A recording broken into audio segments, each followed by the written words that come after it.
कि किस प्रकार त्रिविमी षटकोणी निविड संकुलित परतों से त्रिविमा निविड संकुलन प्राप्त करते हैं, जिसको एक इमेज से समझते हैं। तो देखिए, सबसे पहले हम यहाँ पर एक विमा निविड संकुलन की इस पंक्ति को लेते हैं। मान लीजिए कि हम इसी प्रकार की 4 पंक्तियों को लेते हैं और इन चारों पंक्तियों को जब हम एक साथ व्यवस्थित करेंगे तो हमको प्राप्त होगा द्विविमा निविड संकुलन। आप जानते हैं द्विविमा निविड संकुलन 2 प्रकार का होता है, एक होता है वर्ग निविड संकुलन और दूसरा होता है षटकोणीय निविड संकुलन।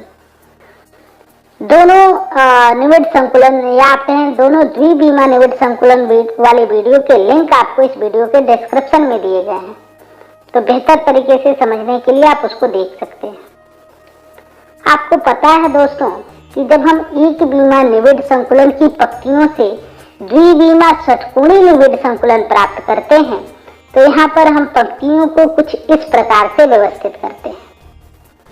यहाँ पे खास बात क्या है कि आप देखिए, प्रथम पंक्ति के गोलों के मध्य का जो अवनमन है, यहीं से समझ लीजिए। देखिए, इस पंक्ति के गोलों के मध्य का जो अवनमन है, अगली पंक्ति के गोले इन अवनमनों के ऊपर आ रहे हैं। यहाँ पे गोलों के मध्य का अवनमन का अर्थ क्या है? तो देखिए, एक गोला ये है, एक गोला ये है, इनके बीच में आप देखें ऊपर की तरफ यहाँ पे एक आपको गड्ढा दिख रहा है वी आकार का, इसी को हम कहते हैं गोलों के मध्य का अवनमन। तो आप देख सकते हैं जैसे इस पंक्ति के गोलों के मध्य का जो अवनमन है, ऊपर वाली पंक्ति का गोला ठीक इस अवनमन के ऊपर आया है। ऐसी ही व्यवस्था आप इस पूरी संरचना में देखेंगे। जब इस प्रकार से पंक्तियों को हम व्यवस्थित करते हैं तो जो हमको संरचना प्राप्त होती है या आपका जो क्लोज पैकिंग प्राप्त होती है, इसको हम कहते हैं षटकोणीय निविड संकुलन या इंग्लिश में कहते हैं हेक्सागोनल क्लोज पैकिंग। तो देखिए, यहाँ पर एक विमा निविड संकुलन में ये जो संरचना प्राप्त होती थी, इसको हम पंक्तियां कहते हैं। अब यहाँ पे जो ये पूरी संरचना प्राप्त होती है, इसको हम परत कहते हैं। तो मान लीजिए ऐसी ही 2 परतों को हम लेते हैं और दोनों परतों को एक दूसरे के ऊपर व्यवस्थित करते हैं, तो हमको कुछ इस प्रकार की संरचना प्राप्त होगी। ये जो संरचना है, ये कहलाएगी त्रिविमा निविड संकुलन, क्योंकि यहाँ पे 3 विमाओं का उपयोग हो रहा है। आप देख सकते हैं, एक विमा ये वाली, दूसरी विमा ये वाली जो पीछे जा रही है और तीसरी विमा ये ऊपर वाली। 3 विमाओं का उपयोग हुआ है, इसलिए इस क्लोज पैकिंग को हम कहेंगे 3 डायमेंशनल क्लोज पैकिंग या हिंदी में हम कहेंगे त्रिविमा निविड संकुलन। अब एक बात यहाँ पे आप ध्यान दीजिए कि इन 2 परतों को हमने किस प्रकार एक दूसरे के साथ व्यवस्थित किया है।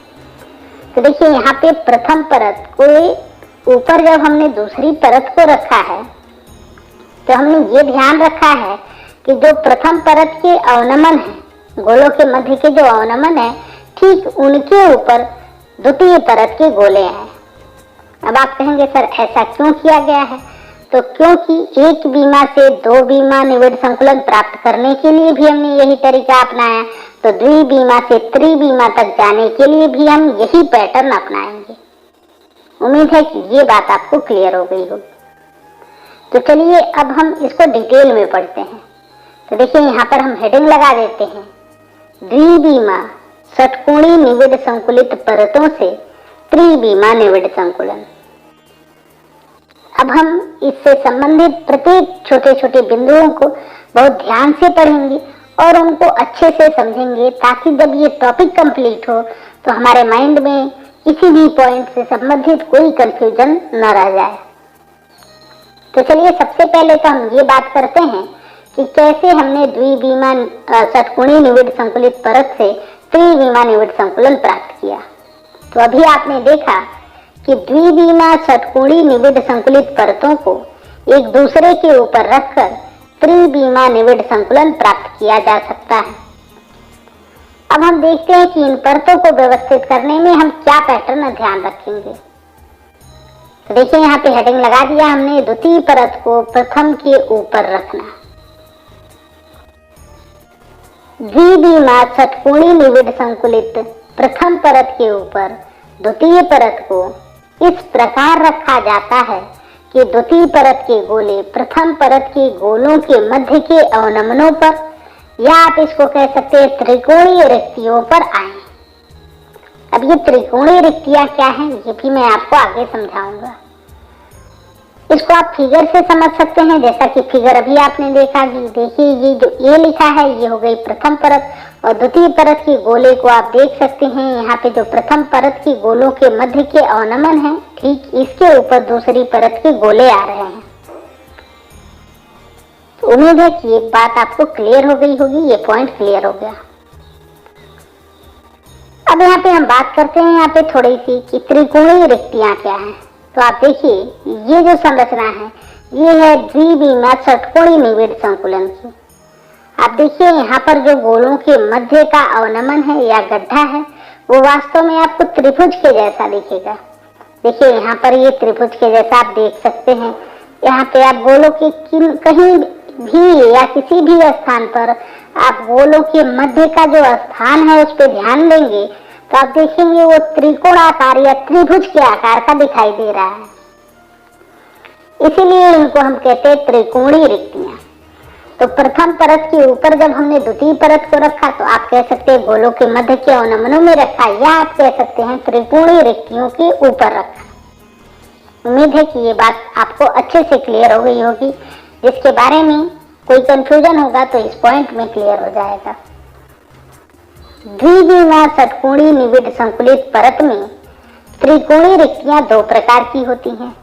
एक होती है सीधे त्रिभुजाकार की रिक्ति, जिसको देखिए ऐसा हमने फिगर बना दिया है। उल्टे त्रिभुजाकार की रिक्ति, जिसको हमने त्रिभुज को देखिए यहाँ पर उल्टा कर दिया है। अब इस बात को मैं इमेज से आपको समझा देता हूँ। तो देखिए ये है एक द्विविमा षटकोणीय निविड़ संकुलित परत। यहाँ पे आप देखेंगे इस पहले रिक्ति को तो ये त्रिभुज के जैसी है, लेकिन ये त्रिभुज सीधा दिखेगा आपको। यहाँ पे इस दूसरी रिक्ति पे ध्यान दे तो यहाँ पे ये त्रिभुज सीधा है, इस पे ध्यान दे तो ये भी त्रिभुज सीधा है। लेकिन इन नीचे वाली रिक्तियों पर ध्यान दे, इस वाले रिक्ति पर आप ध्यान दीजिए तो आप देखेंगे ये त्रिकोण के आकार की तो है या त्रिभुज के आकार की है, लेकिन ये त्रिभुज कुछ उल्टा दिखेगा आपको। देखिए ये वाला उल्टा त्रिभुज है, ये वाला उल्टा है। देखिए ये सीधा है, ये उल्टा है। उम्मीद है कि बात आपको समझ में आ गई होगी। तो जब किसी द्विविमी षटकोणीय निविड़ संकुलित परत को हम देखते हैं तो उनमें रिक्तियां दो प्रकार की दिखती हैं। एक होती है सीधे त्रिभुजाकार की और दूसरी होती है उल्टे त्रिभुजाकार की। अब जब इस पे हम दूसरी परत को रखेंगे तो सीधे त्रिकोणीय रिक्ति के ठीक ऊपर या उल्टे त्रिकोणीय रिक्ति के ठीक ऊपर रख सकते हैं। तो जब दूसरी परत को हम रखेंगे तो या तो चाहे तो हम इनके ऊपर रखें अगले गोले को, या तो फिर हम चाहे तो दूसरी परत के गोले को इसके ऊपर रखें।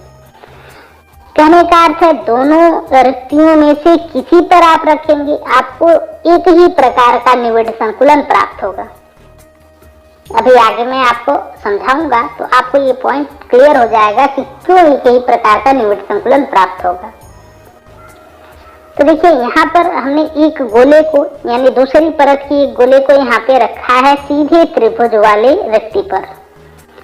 तो अब एक बार हमने सीधे त्रिभुज का चयन कर लिया तो बार बार जब गोले आएंगे, जो अगले गोले आएंगे वो ऑटोमेटिक सीधे त्रिभुज वाले रिक्ति पर ही आएंगे। तो देखिए ये गोले मैं रखते जा रहा हूँ, सब कहाँ जा रहे हैं? सीधे त्रिभुज वाले रिक्ति पर। ठीक है, अब जब इसमें हम नीचे वाली पंक्ति को व्यवस्थित कर रहे हैं तो देखिए ये यहाँ पर व्यवस्थित हो गया, ऐसे व्यवस्थित हो गया। उम्मीद है कि ये व्यवस्था आपको समझ में आई होगी। यहाँ पे हमने क्या किया है, सभी गोले को सीधे त्रिभुज वाले रिक्तियों पर रखा है। आप अपने कॉपी पे उल्टे त्रिभुज वाले रिक्ति पर भी रख के चेक कर सकते हैं। इस वीडियो के पूरा होने के बाद आप देखेंगे एक ही प्रकार का आपको 3 डायमेंशनल क्लोज पैकिंग मिलेगा। अब देखिए यहाँ पे जो दूसरी परत व्यवस्थित हमने किया है, इस व्यवस्था में प्रथम परत के गोले द्वितीय परत के गोलों के साथ संरेखित नहीं है, अर्थात दोनों पंक्तियां समान नहीं है। तो इसको दूसरे फिगर से आप समझ सकते हैं। यहाँ पर देखिए, यहाँ पर आप देखिए ये हो गया प्रथम परत, ये हो गई द्वितीय परत। आप देखिए यहाँ पे इस गोले का केंद्र कुछ यहाँ पे है और द्वितीय परत के गोले का केंद्र यहाँ पे है। आप देखिए एक ऊर्ध्वाधर सीधी रेखा में ये केंद्र नहीं आ रहे हैं। और मैंने आपको बताया था कि जब परतों के गोलों के केंद्र एक सीधी रेखा में न आते हों, अर्थात संरेखित न होते हों तो हम कहते हैं पंक्तियां समान नहीं हैं। और इसलिए यदि प्रथम पंक्ति को हम ए नाम देंगे तो द्वितीय पंक्ति को हम बी नाम देंगे। यदि समान होते तो हम दोनों का नाम एक ही रखते, जैसे ए रखते तो दूसरे का भी ए रखते। यहाँ पे दोनों परतें समान नहीं है, इसलिए प्रथम पंक्ति को हम ए कहेंगे तो द्वितीय पंक्ति को बी कहेंगे। ये पॉइंट क्लियर है? तो चलिए अगले पॉइंट की तरफ चलते हैं।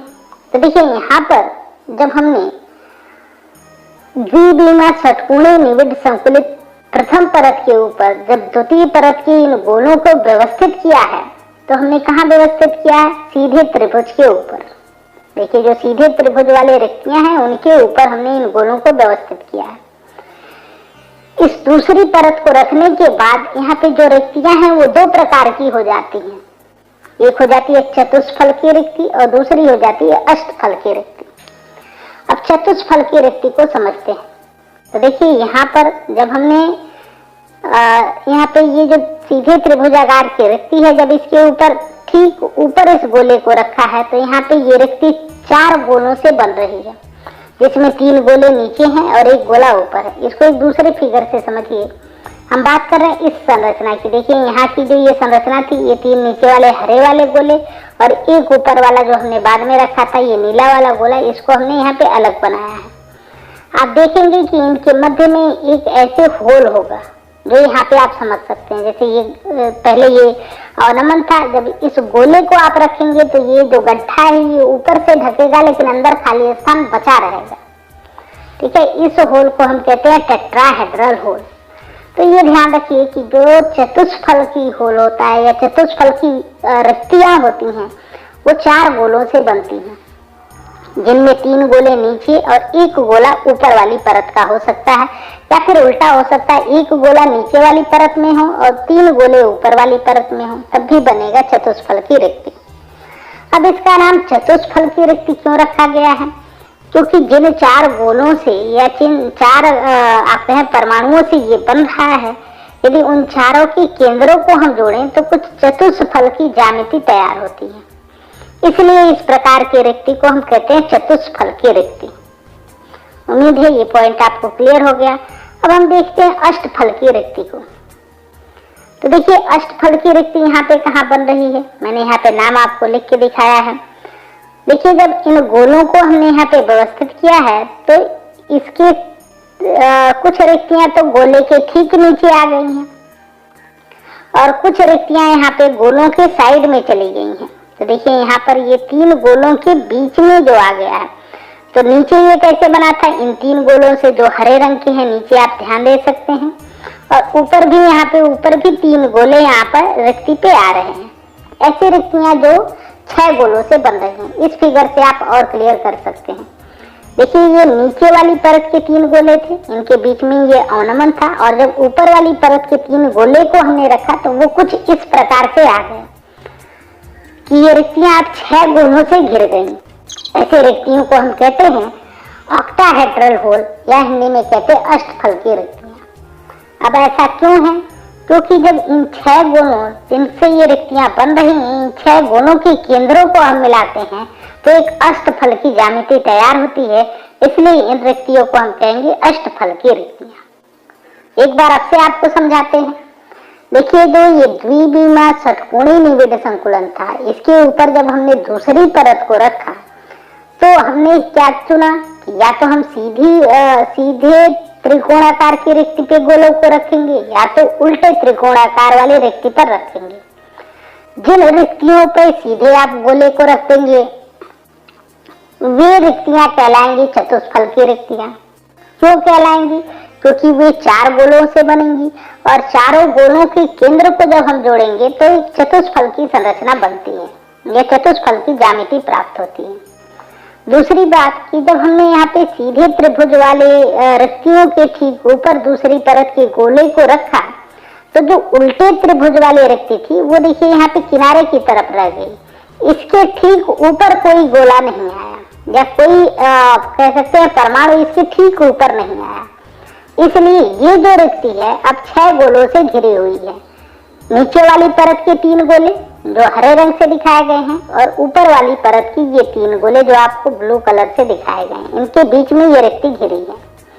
जो रिक्ति 6 गोलों से घिरी होगी उसको आप कहेंगे अष्टफल की रिक्ति। क्यों कहेंगे? क्योंकि जो ये 6 गोले हैं, इनके केंद्रों को जब हम मिलाते हैं तो अष्टफल की संरचना बनती है, तो इसलिए इस रिक्ति को हम कहते हैं अष्टफल की रिक्ति।